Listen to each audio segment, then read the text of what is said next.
Bhagwan Shri Yogi Ramsuratkumar ki jai. Sarvam Yogi Ramsuratkumar Arpanastu.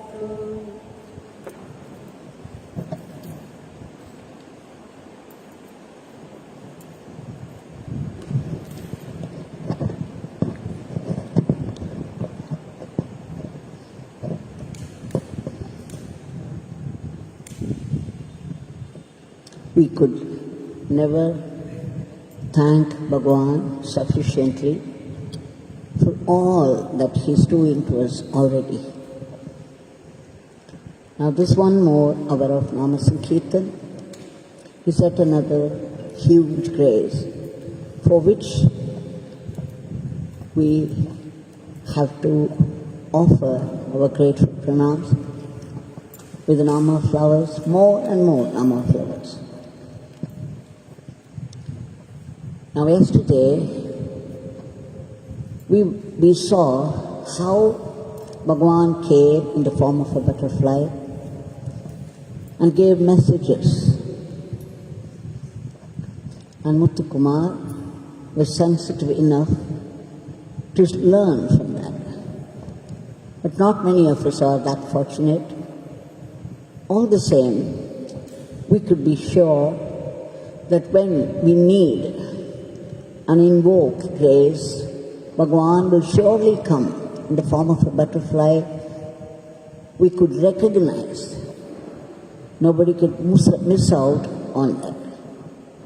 Now we shall see one or two experiences of the devotees and relive them with them. Now, of course, yesterday we also saw how different deities represent the one divinity behind it all. We remember how Gita from Madurai had come to Bhagwan with some friends. We shall see what it's all about. Gita says her mother, Vidhya Maami, she is also known as Vidyaka here in Ramanashram. She stayed for many, many years till her very end in Ramanashram doing service there. She was also very devoted to Bhagwan, Shri Yogi Ramsuratkumar. Often she found herself going to him for some help or the other. She was very, very devoted and she used to chant his name as well. It is Gita's mother, Vidhya Maami, who had that experience that we had seen already, that she landed in Tiruvannamalai bus stand late in the night and got into an auto. When the auto driver took her away to a lonely spot, even as they were going, she intuited that something very bad was going to happen, and the wicked driver had a bad design on her. So of course, she resorted to Bhagwan's Nama. She was afraid to shout loudly, lest the driver should attempt something else. So in her mind, in her heart, she was screaming, Yogi Ramsuratkumar, please save me. And as this man was moving ahead, suddenly the driver screamed, took a U-turn, came back to Ramanashram, and she could see that the man was visibly trembling. And then he brought her very fast to her place and dropped her. She could not help asking him, why are you trembling? What happened? Why did you scream like this?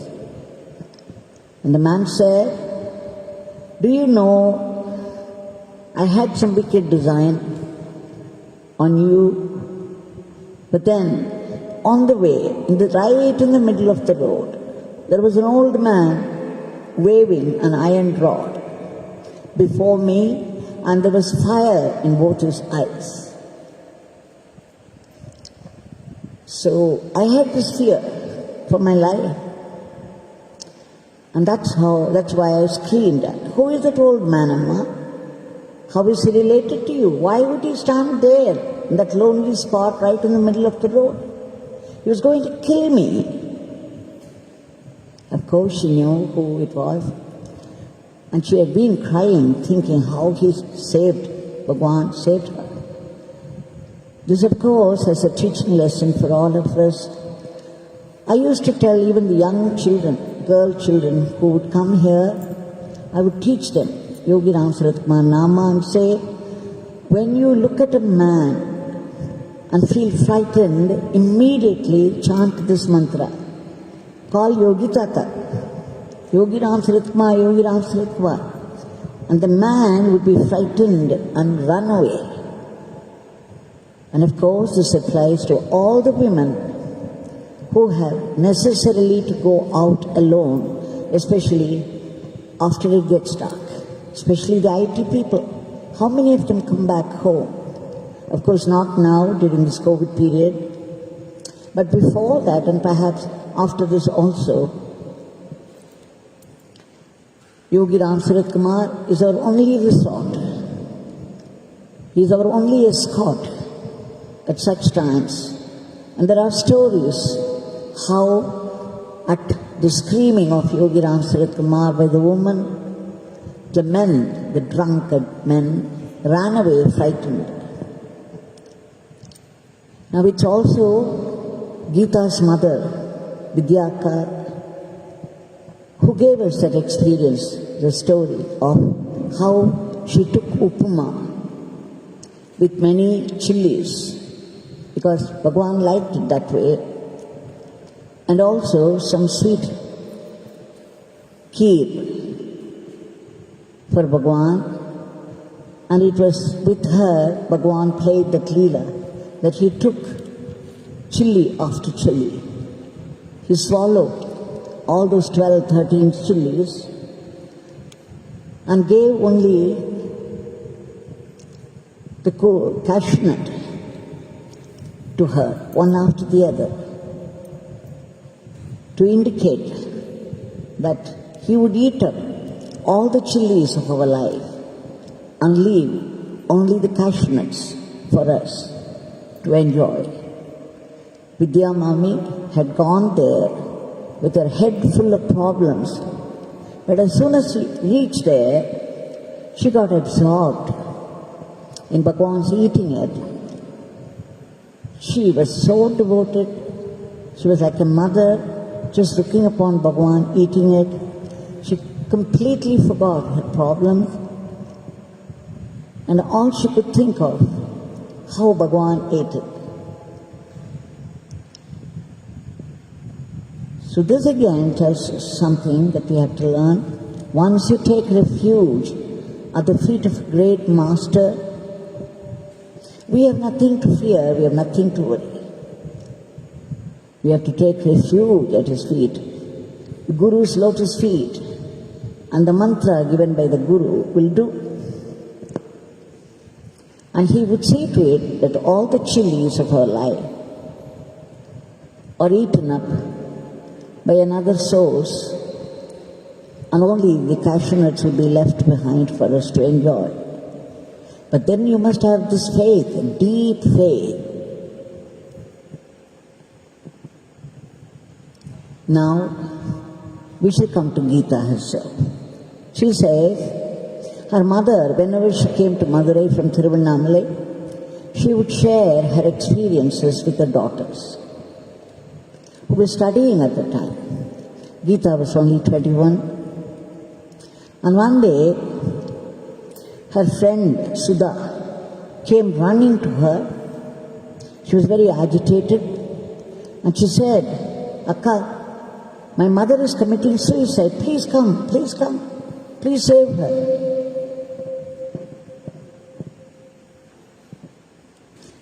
And of course, her mother had fallen into a depression, a deep depression.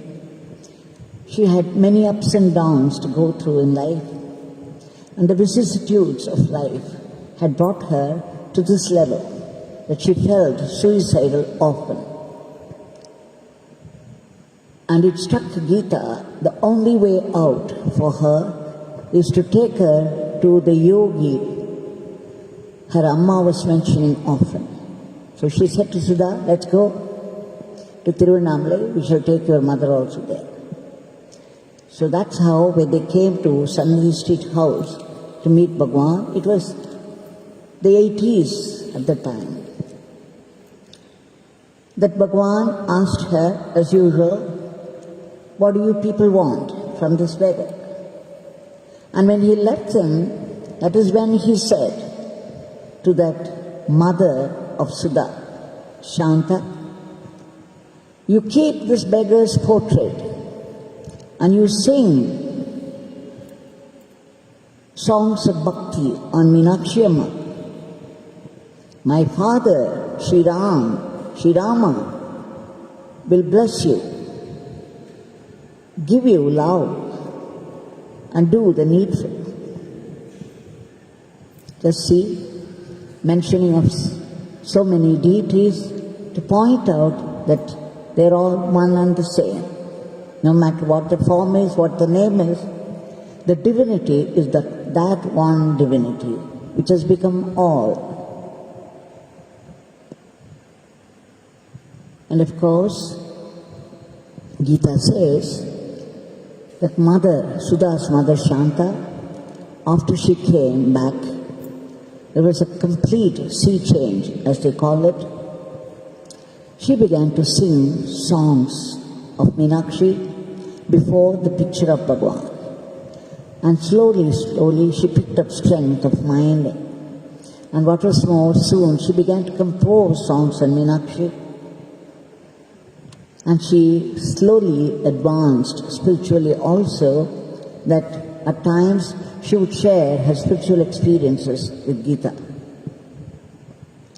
It is that which deepened Gita's faith in Bhagwan. Now, this is only to learn that no matter how many deities, pictures we have in the house, no matter how many different types of worship that we pursue, let us know that it's reaching the one divinity. The one divinity behind all that, the ultimate God. Now we should come to the other aspect of Muthukumar's experience yesterday. Like in his story also we saw that Yogi Ramsuratkumar devotees and Shiva devotees, they sang only Rama Naama in Anandashram. Of course, Yogi Ramsuratkumar Naama also was chanted by Muthukumar whenever the chant presented itself. But they had darshan of Lord Shiva, and Muthukumar had darshan of Yogi Ramsuratkumar. Well, they were only chanting Rama Naama mostly. Now we would come to the experience of butterfly. There is Kalyani, a devotee from Kobe, Coimbatore. She describes her experience of darshan of Bhagwan. She said she began to come only after the Mahasamadhi in 2006, though she started her worship from 97. When she came, she travelled all the way from Coimbatore to Tiruvannamalai, a very tedious, laborious journey. She, her husband and a daughter. She was so tired after that. She prayed for two things before the Shila Murti of our Bhagwan. Bhagwan who is standing here now in front of us. The first was that she wanted to have a baby boy. The other was, she was so fed up with the bus journey, she wanted a car. Now she says soon after that, when she went back, she conceived again. That was after 9 years. Now, when the delivery time came, when she admitted, when she wanted to see the doctor said, Amma, you have some complications here. You see, you have overweight, you have diabetes, and above all, the conceiving has taken place after 9 years now, the delivery. There may be complications. We will do a cesarean operation on you. Now that was going to take place the very next day. She, Kalyani, was living on the 3rd floor. And in the night after 10 o'clock, she was very worried, anxious, and very agitated about her operation next day. She was very frightened, naturally. And then she was praying, chanting, Yogi Ramsuratkumar, please be with me tomorrow. There should be no complications. And I must have a baby boy. So as she was praying, walking up and down, praying and chanting the name, suddenly she felt a cool breeze coming through the window. So naturally she went near the window and opened it. And what did she see? Varieties of butterflies of green color, red color, violet color, purple color. It was after 10 o'clock in the night, probably 10:30 or so. And the butterflies had come up to the 3rd floor. And they were flying all around so cheerfully, carrying good tidings for her from Yogi Ramsuratkumar. She knew it was Bhagwan carrying happy news for her, and the next day was going to be smooth and comfortable, and true to her expectation, Bhagwan was with her all through, and she gave birth to a baby boy. She also says that when she was going to hold a function, when her daughter came to maturity, and she had no time to send the invitation to the ashram. So she just put the invitation, the first invitation, to Bhagwan in her puja room at the feet of Bhagwan, the picture of Bhagwan, and prayed to him. On the day of the function, it was only 3:30 a.m., early morning 3:30, when she opened the door outside. Suddenly, out of nowhere, a butterfly entered, as though it was waiting all the time for her to open the door. Bhagwan, in the form of butterfly, he went round here and there and settled down on his picture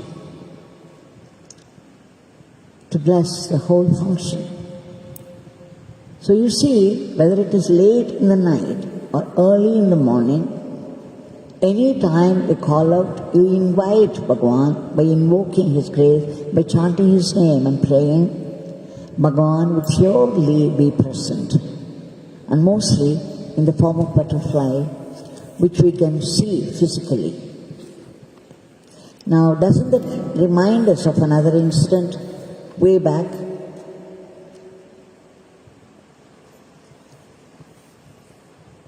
That was, I think, 2011 or something. Shri G. Swaminathan, one of the trustees of the ashram here at Tiruvannamalai, his granddaughter, Swastika, she was born only in 2001, and she had great admiration for butterflies. And when she learned that Bhagwan would come often in the form of butterflies, her adoration doubled. Now, her parents, They are living in Bombay. They've been living in Bombay for so many years. And they had bought a new flat in a block, and it was the 11th floor. Just imagine. It was on the 11th floor, and at that time swastika was probably 10 years or 9 years. So her grandparents, Shri G. Swaminathan and his wife Kanti, both of them had gone to Bombay to attend a function. Now the previous day to the function, these people had gone there to check up with the woodwork and then clean the place, keep it ready for next day's function. They closed all the doors, the glass doors and the wooden door, locked it up nicely, came back home, and the next day early morning, they all went there. It was 4:30 a.m., early morning. When they opened the door, my God, out of nowhere, so many, I could say a profusion, so many of butterflies entered immediately at the early hour of the day. Where did they all come from? Nobody could even guess. They all entered of different colors, going about the house here and there, flying, that these people found it difficult to move about.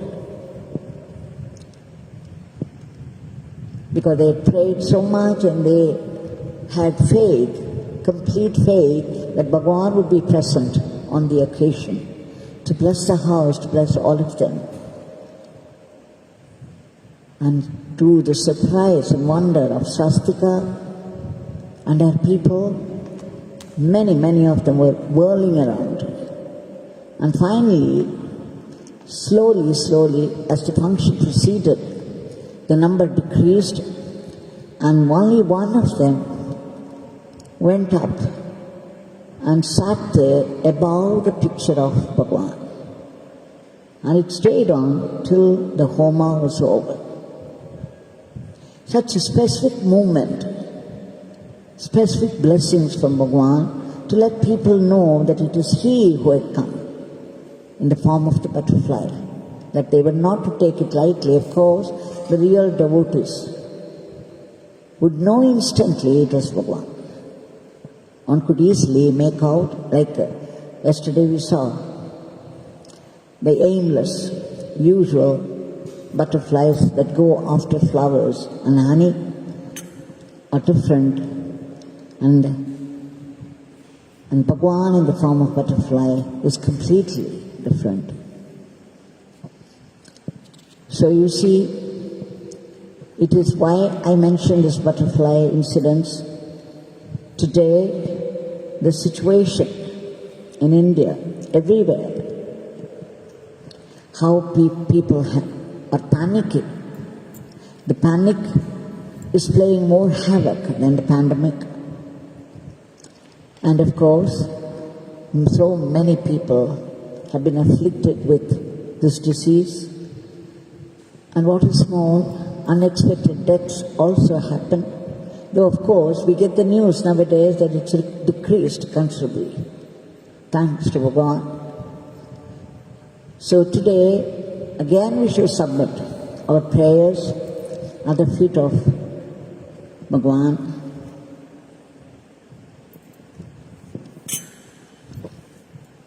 We saw how Bhagwan granted every wish of Kalyani.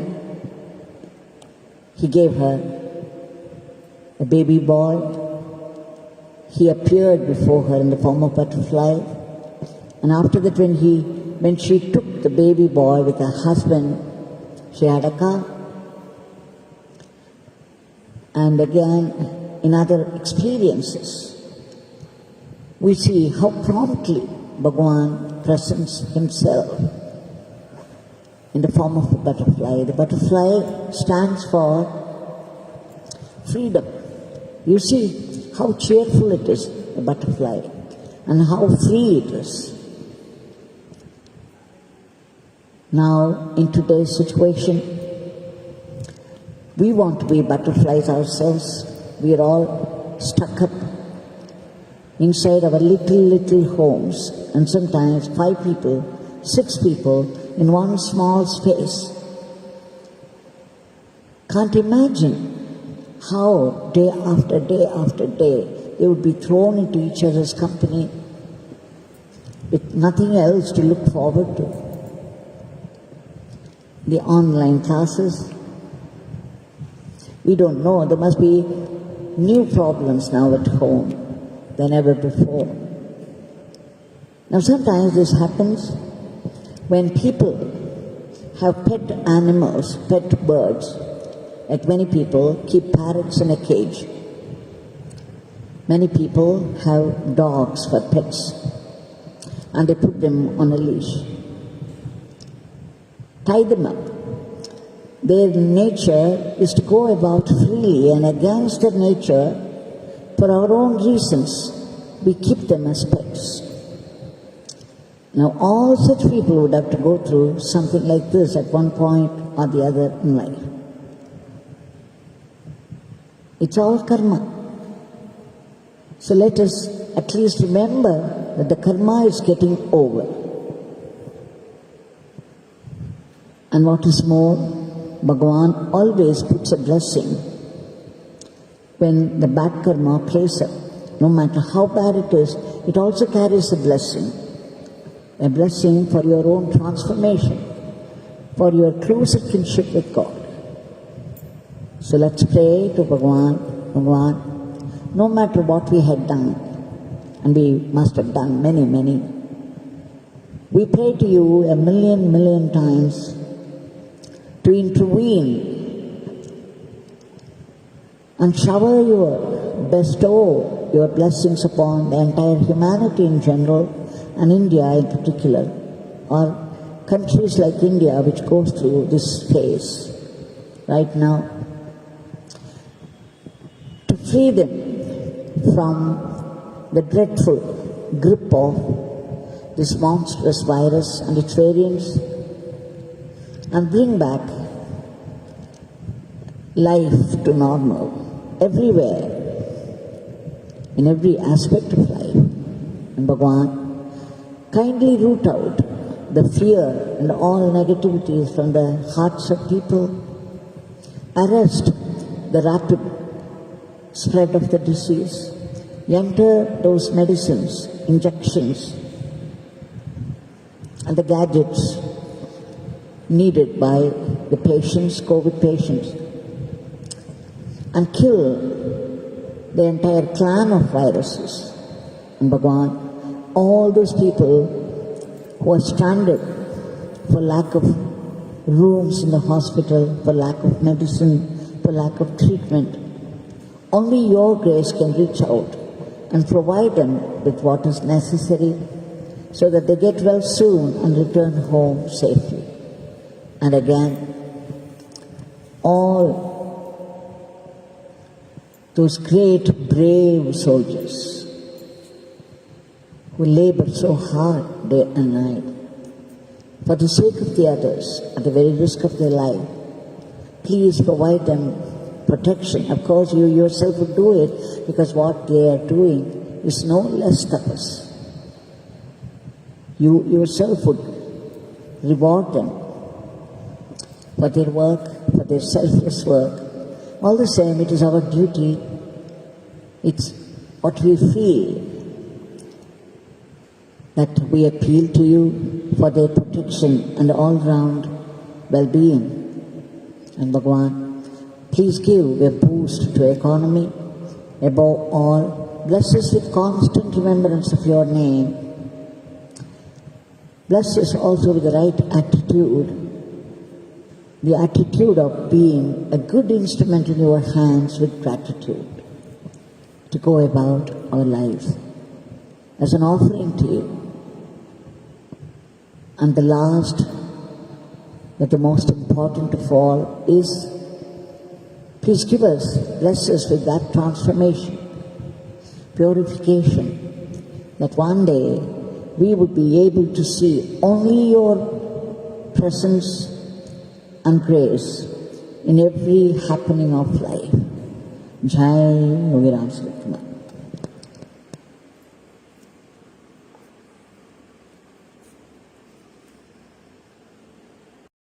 Yogi Ramsuratkumar